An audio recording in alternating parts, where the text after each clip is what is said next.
Bienvenidos a una aventura de la mente que comienza por mirar hacia adelante a la visión y al sonido de el universo mecánico. Hay algunas actividades del hombre que la mente asocia con un determinado lugar por considerarlo como el lugar ideal para tal actividad. Por ejemplo, yo no soy aficionado al juego, pero si fuera jugador no me metería en un oscuro cuarto trastero a jugar al póker. Mi ideal sería irme a Monte Carlo y allí en su magnífico casino jugar a la ruleta. De la misma forma, si pienso en el tenis, pienso en Wimbledon. Si en carreras de caballos, en Kentucky o Derby. Si en ópera, pienso en La Scala. Y si pienso en física, si quiero estudiar física, el lugar más indicado es Caltech. Y por eso estamos aquí, en el Instituto Tecnológico de California.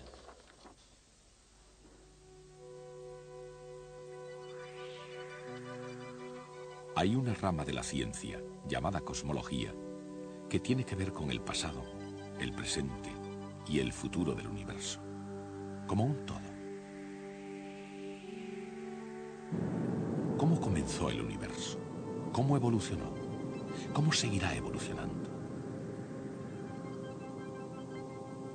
Y en la ciencia hay también otra rama, en el campo de la física para ser más exactos, que se llama mecánica. La mecánica se ocupa de algo que tal vez tenga poco que ver con la filosofía, pero no por eso es menos profunda. ¿Cómo empezó la mecánica? ¿Y hacia dónde va? ¿Cómo funciona?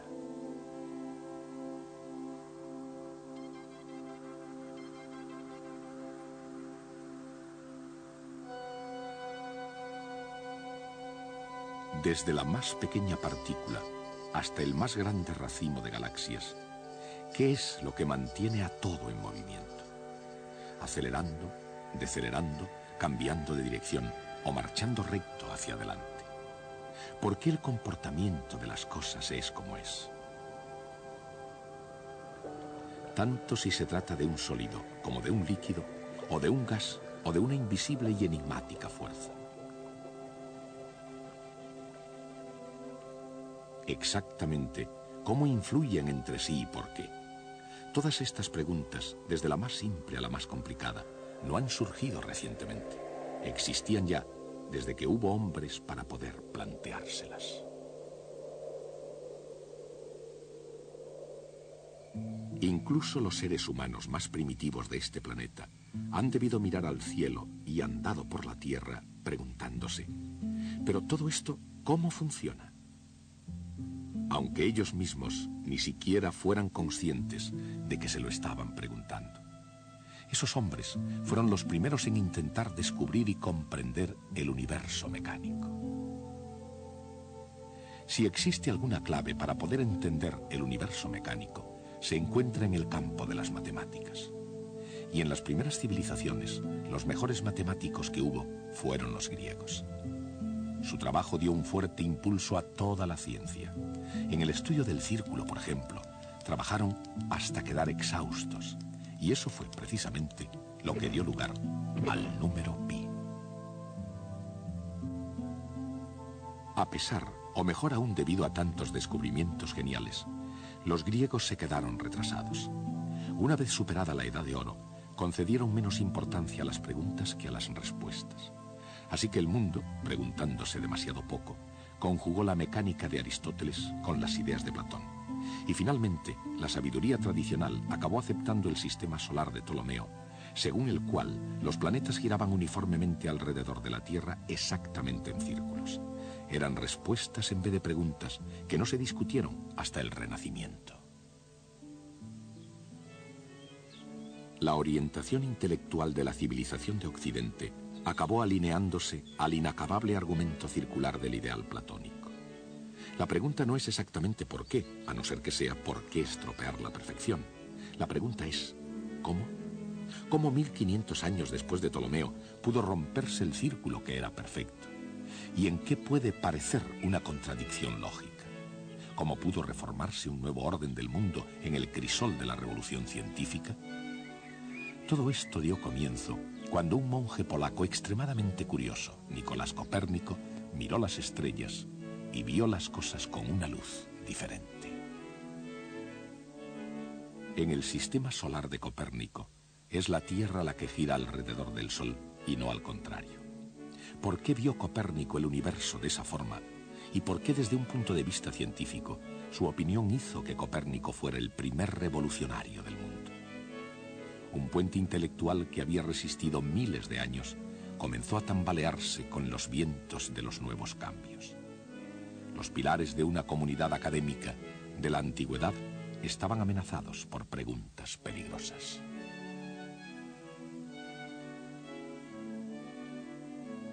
Y nadie mejor preparado para llenar aquel vacío intelectual que Galileo Galilei. Aunque el pensamiento aristotélico aún era regla para el mundo del Renacimiento italiano, Galileo Galilei fue la excepción a la regla. Pensaba como Copérnico y además tenía la fuerza de sus convicciones. En otras palabras, tenía la idea correcta, pero en un tiempo incorrecto. Sus comprobaciones y sus críticas se elevaron en defensa del status quo. Si la Tierra gira efectivamente, ¿por qué cuando cae una pelota desde una torre, la de Pisa, por ejemplo, cae rectilínea y no cae en la ciudad próxima? Las respuestas comenzaron a ser más arriesgadas que las preguntas. La Iglesia, que le consideró tanto una amenaza para Roma como una afrenta al sentido común, le aconsejó que dejara que las cosas siguieran como estaban. Pero Galileo, tanto en la teoría como en la práctica, explicaba sus hallazgos cuando ya todo estaba dicho y hecho, y demostraba así lo que parecía ser imposible. Bien, aquí tengo una pluma y un martillo. Los dejaré caer aquí mismo. Es de suponer que los dos golpeen en el suelo a la vez. ¿Qué les ha parecido? Por lo visto, el señor Galileo tenía razón. Los descubrimientos de Galileo han servido a lo largo de la historia como un admirable ejemplo de imaginación científica en el trabajo. Con la mente puesta en el intento de aclarar el universo en términos científicos, los experimentos de Galileo le condujeron a un descubrimiento llamado el principio de inercia. Con una extraña perspicacia científica previó con exactitud la trayectoria parabólica de los proyectiles, así como la caída de los cuerpos. Incluso ahora en nuestros días, si se piensa en ello, todas las cuestiones que se plantean después de esos experimentos son tan retadoras como las de hace 3 siglos. ¿Cómo pudo Galileo calcular la trayectoria de un proyectil? Y al hacerlo, ¿cómo pudo impulsar las matemáticas hacia el futuro? En aquellos tiempos en que para creer algo era necesario demostrarlo, ¿cómo pudo refutar lo que se percibía como obvio sobre la caída de los objetos? ¿Cómo podía llegar al suelo un martillo y una pluma al mismo tiempo?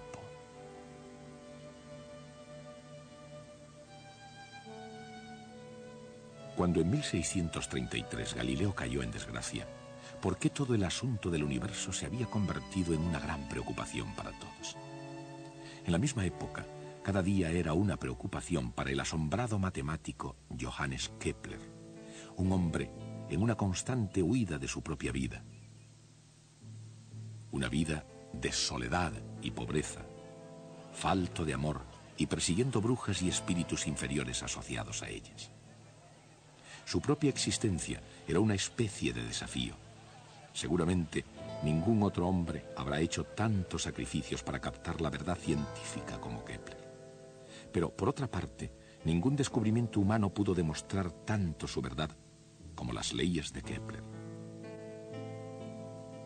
Las leyes de las elipses, la ley de las áreas iguales, y la tercera ley de Kepler, la ley del movimiento de los planetas, la ley de la armonía. Kepler se introdujo en la cámara secreta del cosmos con sus leyes del movimiento planetario como llave. Sin embargo, al haber explicado más bien el cómo que el por qué funciona el sistema solar, tuvo que quedar relegado a permanecer en el umbral del universo mecánico. Había llegado el momento en el que algún otro diese el paso final. Isaac Newton siguió este mismo camino que llevaba directamente a considerar la Luna a causa de las decisivas preguntas de su hijo. ¿Por qué cae una manzana? Si una manzana cae, ¿por qué no cae la Luna? Si la manzana y la luna caen por una misma razón, ¿por qué no cae la luna estrellándose contra la Tierra?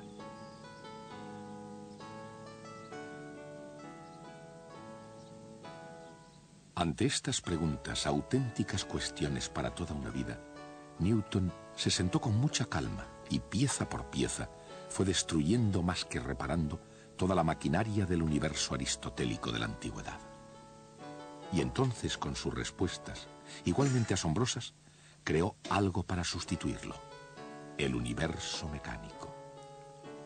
Un universo mecánico, predictiblemente bien ordenado, que obedecía con precisión a las leyes matemáticas, y con las leyes del movimiento y la capacidad para poder asumir casi todos los retos de la física.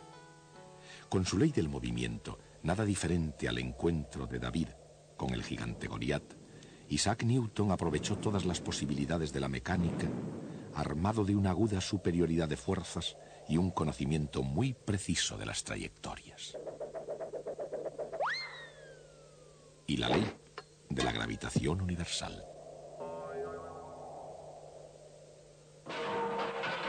Newton llegó a ser un experto más que cualquier otro ser humano antes que él. Por ello atrajo gran atención y una considerable fanfarria. No obstante, para la ciencia las respuestas son solo una parte del pasado, mientras que el futuro pertenece a las cuestiones que vayan surgiendo.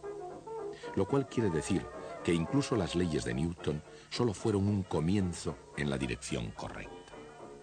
Por ejemplo, en los tiempos actuales se puede dirigir un proyectil con precisión matemática. ¿Cómo se hace eso? Parte de la respuesta es un instrumento llamado giróscopo. ¿Y cómo funciona? Y en el conjunto del universo mecánico, ¿por qué una rueda de bicicleta incluso es una especie de giróscopo? El momento angular es la clave de la respuesta. Pero, ¿qué es el momento angular? ¿Por qué es de vital importancia en el universo? Desde el borde cortante de la más lejana galaxia a los remolinos de agua que vemos en la bañera familiar, el momento angular mueve todo en círculos. Entre otras cosas, ese movimiento en círculos nos sirve para ir bien de hora. Y pocas cosas nos gobiernan hoy en día con tanta regularidad como la mecánica del tiempo. Pero desde que el hombre lo tiene en sus manos, su preocupación por él apenas es un fenómeno reciente. Lo que, en comparación, sí es muy reciente, es el fenómeno de la exactitud en el tiempo. Se fue aproximando poco a poco, día a día, durante 4000 años, hasta que por fin se llegó al entendimiento del movimiento armónico. ¿Qué es el movimiento armónico? Y cuando llega abajo y arriba, ¿cómo funciona exactamente?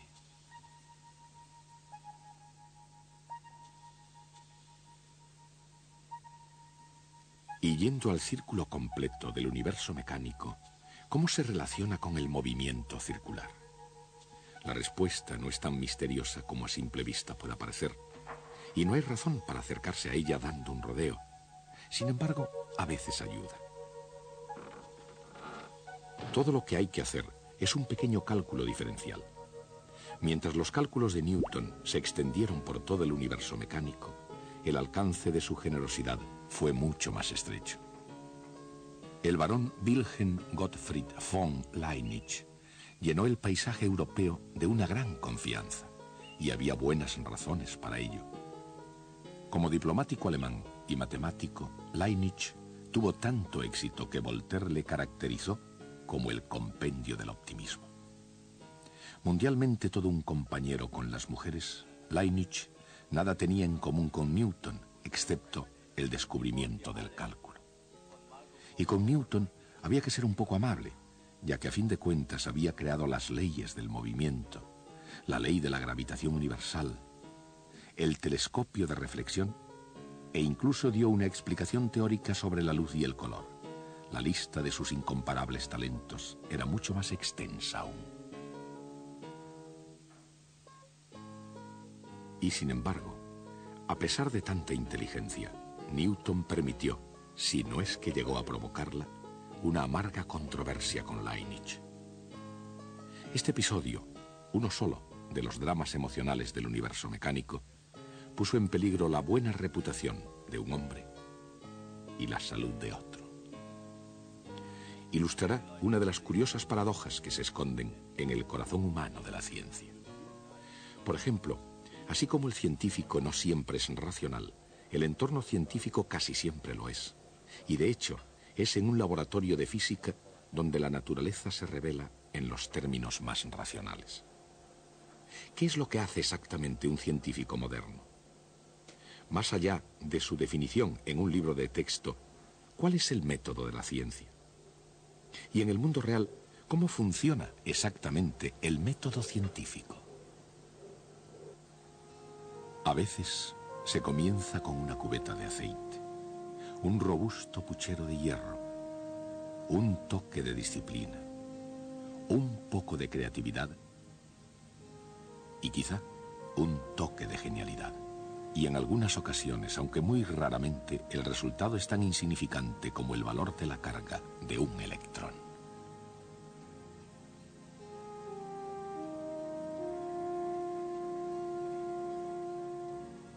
¿Quién fue este físico y de qué medio se pudo servir para llegar a ser uno de los hombres más famosos de la historia de la ciencia? En el pasado, presente y futuro, los físicos están siempre fascinados por los misterios de la naturaleza. Por ejemplo, por la naturaleza misteriosa de la luz. Luz. Solo poder captar esa idea ha sido algo tan difícil como entender la casi incomprensible inmensidad del universo. La velocidad de la luz ha sido aún más difícil de entender. ¿Por qué tiene un valor específico? ¿Por qué se le llama constante fundamental? Y exactamente, ¿qué es una constante fundamental en la naturaleza? Henry Cavendish conoció la respuesta al medir la constante universal de la gravitación de Newton. Para medirla, Cavendish no solo pesó el extenso imperio británico, él pesó todo el planeta. ¿Cómo pudo hacer eso? Sin duda alguna, no fue jugando al billar.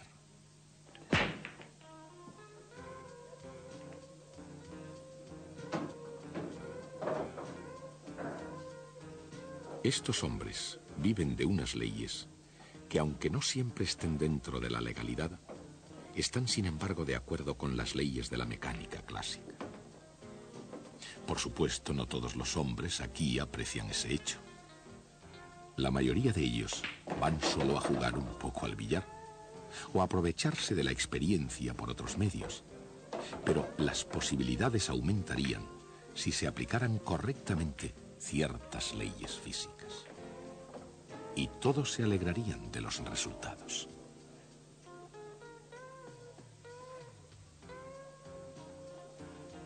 Los efectos dependen de la ley de conservación del momento, que al igual que el juego de billar, tuvo su origen en Francia.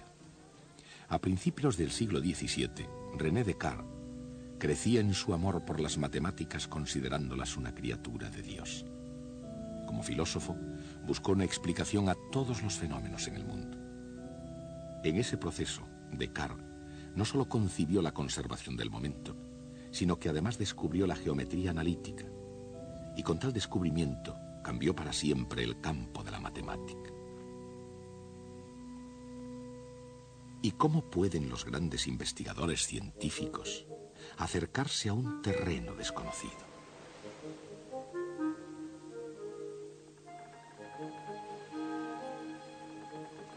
Y cuando algo ha sido ya descubierto, ¿cómo puede alguien entrometerse y reclamar el mérito? En el campo de la ciencia, desde la electricidad a la mecánica, muchas veces se ha dado el mérito no al primero que hizo un gran descubrimiento, sino al último. Probablemente algo así le ocurrió a James Prescott Joule, que no fue el primero en investigar en el campo de la conservación de la energía. Pudo muy bien haber sido el noveno científico que llegó a la ley de la conservación de la energía. Pero fue Joule, como Cristóbal Colón, quien obtuvo la fama. ¿Por qué? En el gran conjunto de cosas, ¿eso qué importa? El gran almacén del cosmos tiene hoy en día en sus estanterías tanta energía como el primer día en que las ventanillas del universo se abrieron para empezar a despachar sus asuntos. Por otra parte, si nunca se pierde la energía, ¿por qué se cansan los músculos? ¿Y por qué caen las masas? La energía mecánica, así como todo ejercicio en general, tiene mucho que ver con velocidad y posición.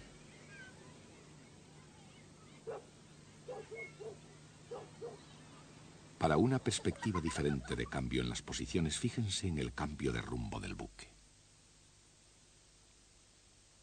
Un desafío, si es que ha habido alguno, para el universo mecánico. La electrónica sofisticada, los espléndidos dispositivos de seguimiento, personal sin comparación posible. Estos son los recursos de un guardacostas de los Estados Unidos. Y entre bastidores hay dos análisis vectoriales. En una situación de peligro o en una clase, ¿cómo puede la matemática vectorial sacarnos de la dificultad?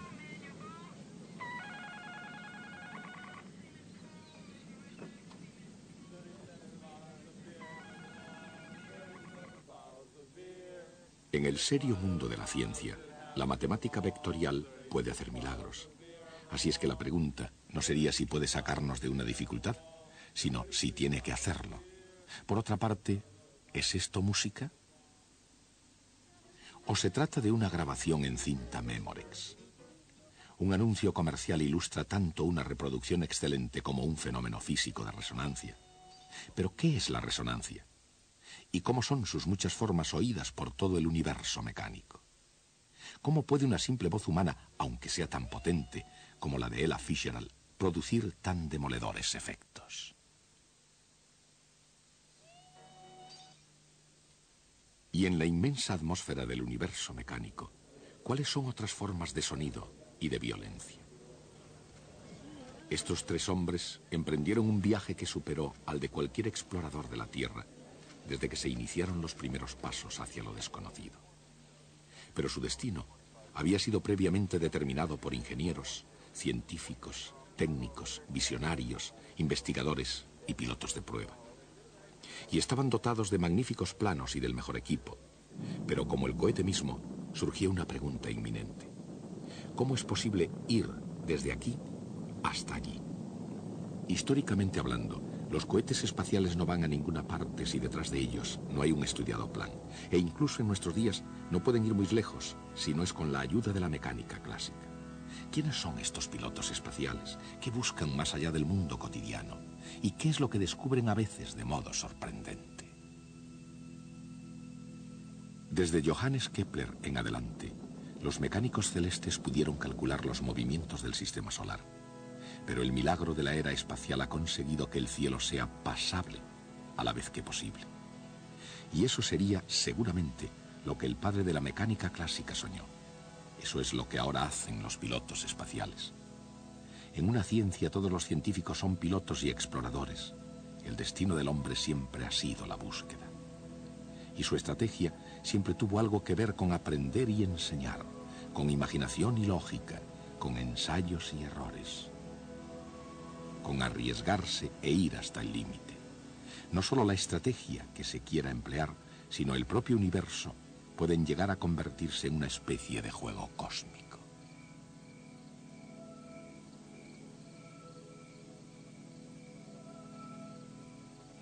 A lo largo de los años ha habido una larga lista de grandes jugadores. Algunos de ellos jugando según las reglas y otros por libre, pero todos ellos compartiendo una necesidad común. Ellos tenían que jugar en serio. Se ha jugado durante mucho tiempo y en cierto sentido, este juego nunca acabará. En mi opinión, nuestra asignatura, la mecánica clásica, forma parte del más importante descubrimiento en la historia de la humanidad. Antes, la visión que nosotros teníamos del universo era la misma que habíamos heredado de los antiguos griegos, especialmente de Platón y Aristóteles. Las esferas de cristal de los cielos eran inmutables, serenas, eternas y perfectas. Y solo aquí abajo, en este mundo inferior, había confusión, decadencia, desorden y muerte. Era una visión destinada a ponernos en nuestro sitio. La Tierra era el centro del universo. Y nosotros fácilmente pudimos imaginarnos que éramos el objetivo de la creación. Pero llegaron Copérnico, y Kepler, y Galileo, y Newton. Y entonces nos encontramos con que estábamos viviendo en una mota de polvo en un rincón perdido del universo. Ni por lo más remoto hubieran pensado Platón y Aristóteles, ni tan siquiera en sueños, en hacernos una cosa así. La vida hoy no es muy diferente a lo que era hace 2000 años. En lo esencial, la condición humana no ha cambiado considerablemente, pero sí cambió algo de modo definitivo. Hemos descubierto nuestro lugar en el universo. Por eso este descubrimiento es tan importante. Ahora nuestra tarea consiste en conocer qué se descubrió exactamente, cómo se llegó a ello y quién lo hizo. Comenzaremos por uno de los más importantes hallazgos de Galileo Galilei. Ese será nuestro próximo tema.